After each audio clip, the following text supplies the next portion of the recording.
Very good morning all of you and very welcome to my channel दृष्टि IAS PCS।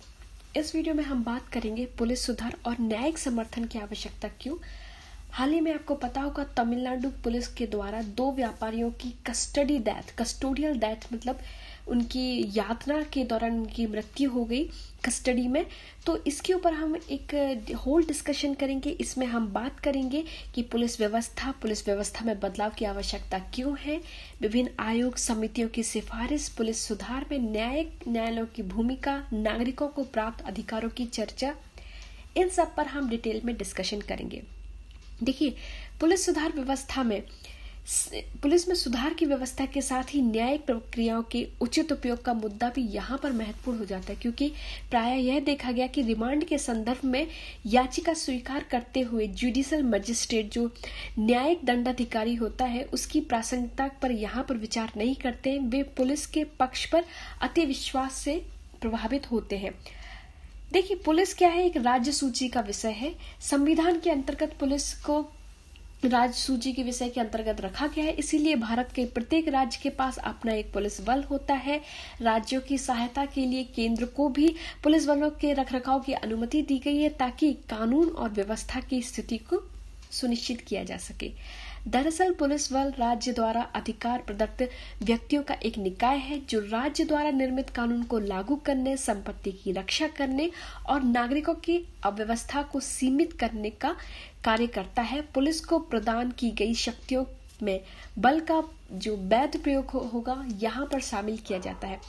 अब बात करें अगर हम कि आखिर पुलिस सुधार की आवश्यकता क्यों है, तो देखिए, देश में अधिकांश राज्यों में पुलिस की छवि तानाशाहीपूर्ण, जनता के साथ मित्रवत न होना और अपने अधिकारों का दुरुपयोग करने जैसे ही रही है। आपने देखा होगा लॉकडाउन के दौरान ही कई बार पुलिस की ऐसी छवि सामने आई है जो कई मजदूरों को मार पीट रही है, या फिर जो प्रवासी मजदूर हैं अपने कई किलोमीटर पैदल चलकर घर जा रहे हैं उनको मारा पीटी का काफी वीडियो सामने आया है। उसके अलावा कई बार पुलिस ने हेल्प भी की है। ऐसा ही नहीं सिर्फ यही है, पर ज्यादातर जो हमें पुलिस की एक छवि देखने को मिलती है वो यही तानाशाहीपूर्ण छवि हमें हमारे दिमाग में पुलिस की बनती है।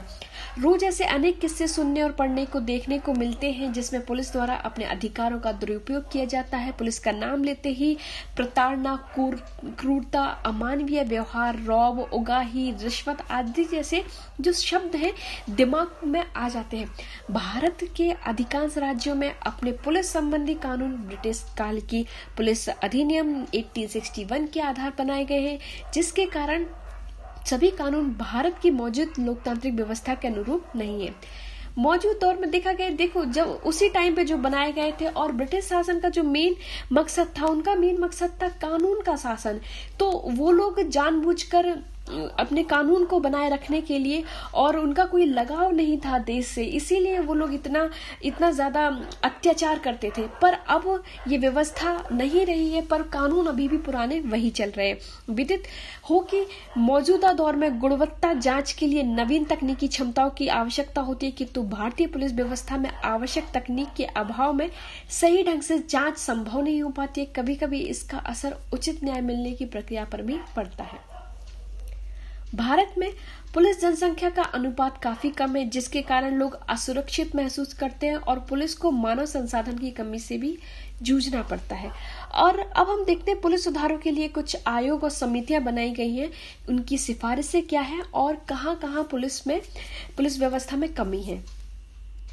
देखिए, पुलिस व्यवस्था के में सबसे पहले तो आई थी धर्मवीर आयोग, राष्ट्रीय पुलिस आयोग। तो राष्ट्रीय पुलिस आयोग में इसी को ही कहा जाता है, राष्ट्रीय पुलिस आयोग, धर्मवीर आयोग को ही। इसमें कुछ सिफारिशें दी गई थी। पहली सिफारिश जो इसकी थी वो है प्रत्येक राज्य में एक प्रदेश सुरक्षा आयोग का गठन किया जाए, जांच कार्यों को शांति व्यवस्था संबंधी कामकाज से अलग किया जाए, पुलिस प्रमुख की नियुक्ति के लिए एक विशेष प्रक्रिया अपनाई जाए, पुलिस प्रमुख का कार्यकाल तय किया जाए और इसके अलावा एक नया पुलिस अधिनियम भी बनाया जाए। उसके बाद है पदनाभ्या समिति।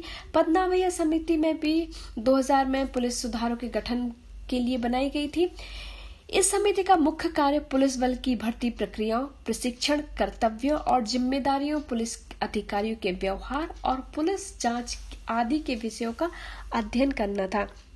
इसके अलावा कुछ अन्य समितियां भी यहाँ पर बनाई गई थी, जिसमें से 1997 में केंद्रीय गृह मंत्री इंद्रजीत गुप्त ने देश के सभी राज्यों के राज्यपाल, मुख्यमंत्रियों और केंद्र शासित प्रदेश के प्रशासकों को एक पत्र लिखकर पुलिस व्यवस्था में सुधार के लिए कुछ सिफारिशें भेजी थी। आपातकाल के दौरान हुई जातियों की जांच के लिए गठित सहाय आयोग ने भी ऐसी घटनाओं की पुनरावृत्ति से बचने के लिए पुलिस को राजनीतिक प्रभाव से मुक्त करने की भी बात कही थी। इसके अलावा राज्य स्तर पर गठित कई पुलिस आयोग ने पुलिस को बाहरी दबावों से बचाने की सिफारिश की थी। इन समितियों ने राज्यों में पुलिस बल की संख्या बढ़ाने, महिला कांस्टेबल की भर्ती करने की भी यहाँ पर सिफारिश की थी। अब मॉडल पुलिस एक्ट 2006 क्या है, इसको हम देखते हैं। देखिए, मॉडल पुलिस एक्ट 2006 में सोली सोराबाजी समिति ने मॉडल पुलिस एक्ट ये 2006 दिया था।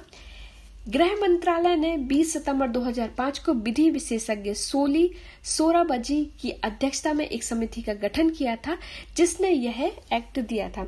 अब इसमें सर्वोच्च न्यायालय के क्या कुछ निर्णय हैं वो देखते हैं हम।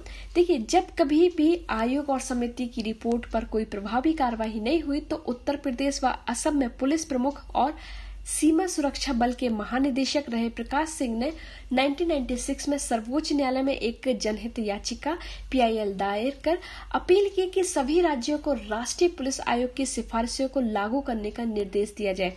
इस याचिका पर एक दशक तक चली सुनवाई के दौरान सर्वोच्च न्यायालय ने कई आयोग की सिफारिशों का अध्ययन किया और 2006 में पुलिस सुधारों के निर्णय देते हुए राज्यों और केंद्र के कुछ दिशा निर्देश जारी किए। अब इसमें राज्यों को क्या दिशा निर्देश जारी किए? देखिए, इसमें पुलिस पर राज्य सरकार का प्रभाव कम करने के लिए राज्य सुरक्षा आयोग का गठन करने, पुलिस महानिदेशक, महानिरीक्षक और अन्य वरिष्ठ अधिकारियों का न्यूनतम कार्यकाल 2 साल तय करने, जांच और कानून व्यवस्था की बहाली का जिम्मा अलग अलग पुलिस इकाइयों को सौंपने, सेवा संबंधी तमाम मामलों पर फैसले के लिए पुलिस एस्टैब्लिशमेंट बोर्ड का गठन करने और पुलिस अफसरों के खिलाफ शिकायत की जांच के लिए पुलिस शिकायत प्राधिकरण का गठन करने जैसे यहाँ पर दिशा निर्देश दिए गए थे। और इसके अलावा केंद्र को जो निर्देश दिए गए थे, केंद्र सरकार को केंद्रीय पुलिस बलों में नियुक्त और कर्मचारियों के लिए बनने वाली कल्याण योजनाओं की निगरानी के लिए राष्ट्रीय सुरक्षा आयोग गठन करने का यहाँ पर निर्देश दिया गया। देखिए, पुलिस सुधारों के प्रति राज्य की गंभीरता में देखें तो काफी अभाव यहाँ पर देखने को मिलता है। द्वितीय प्रशासनिक सुधार आयोग की एक रिपोर्ट जब पेश करनी थी, उसमें कई मुख्यमंत्रियों के सम्मेलन बुलाया गया था पुलिस सुधार पर चिंतन मनन करने के लिए। तो इसमें देखा गया कि कई मुख्यमंत्री वहां पर अनुपस्थित रहे और कई बार ऐसा होता है कि राज्य सरकारें कई बार पुलिस प्रशासन का दुरुपयोग करती है, कभी कभी अपने राजनीतिक विरोधियों से निपटने के लिए भी, कभी अपनी किसी नाकामी को छुपाने के लिए। तो यही कारण है कि राज्य सरकार भी पुलिस में कुछ विशेष सुधार यहाँ पर चाहती नहीं है। अब आवश्यकता यहाँ पर होती है कि जब राज्य सरकार नहीं चाहती हो तो यहाँ पर एक आवश्यक हो जाता है कि न्यायालय सहयोग करे। तमिलनाडु में व्यापारियों की जो पुलिस हिरासत में हत्या हुई, जिसको हम बोल रहे हैं कि कस्टोडियल डेथ, तो सर्वोच्च न्यायालय द्वारा मनु भाई रतिलाल पटेल नाम का गुजरात सरकार के मामले में दी गई व्याख्या को यहाँ पर उसने पलट दिया, जिसमें सर्वोच्च न्यायालय ने निर्णय दिया था कि रिमांड या उसकी समयावधि तय करते समय दंडाधिकारी न्यायिक कार्य का निर्वहन करता है और एक अभियुक्त की रिमांड पर निर्देश देना मौलिक रूप से एक न्यायिक कार्य है।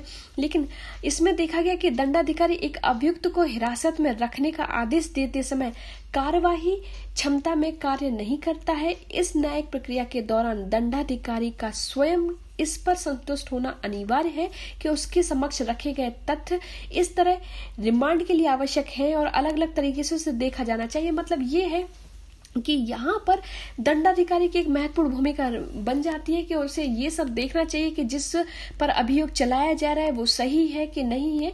ये सारे काम यहाँ पर न्यायपालिका का हो जाता है, जिससे देखा गया कि न्यायपालिका भी यहाँ पर कुछ उचित ढंग से कार्यवाही नहीं करती है। और अब देखो यही भी देखा गया कि पुलिस हिरासत में यातना के शिकार बनने वाले लोगों में से अधिकांशतः समाज के आर्थिक या सामाजिक रूप से कमजोर वर्गों से संबंधित होते। ऐसा नहीं है कि किसी उन्होंने रईस आदमी को उठा लिया और उस पर अत्याचार कर रहे हैं। इसीलिए अब यह समय आ गया है एक उच्च लोकतांत्रिक देश को अगर पुलिस प्रशासन व्यवस्था यहाँ पर खराब होती है तो वहां पर बहुत जरूरत हो जाती है कि केंद्र सरकार संसद के से अत्याचार निवारण विधेयक the prevention of torture bill को पारित करके इस दिशा में एक कदम उठाए और पुलिस को भी यहाँ पर जवाबदेह बनाने की जरूरत है। पुलिस को नागरिकों के प्रति जवाबदेह बनाने की जरूरत है। पुलिस की व्यवस्था को आज नई दिशा, नई सोच और नए आयाम की आवश्यकता है। समय की मांग है कि पुलिस नागरिक स्वतंत्रता और मानव अधिकारों के प्रति जागरूक हो, समाज के सताए हुए तथा वंचित वर्ग के लोगों के प्रति संवेदनशील बने। देखने में यह आता है कि पुलिस प्रभावी व पैसे वाले लोगों के प्रति नरम और तथा आम जनता के प्रति सख्त रवैया अपनाती है, जिससे जनता का सहयोग प्राप्त करना उनके लिए मुश्किल हो जाता है।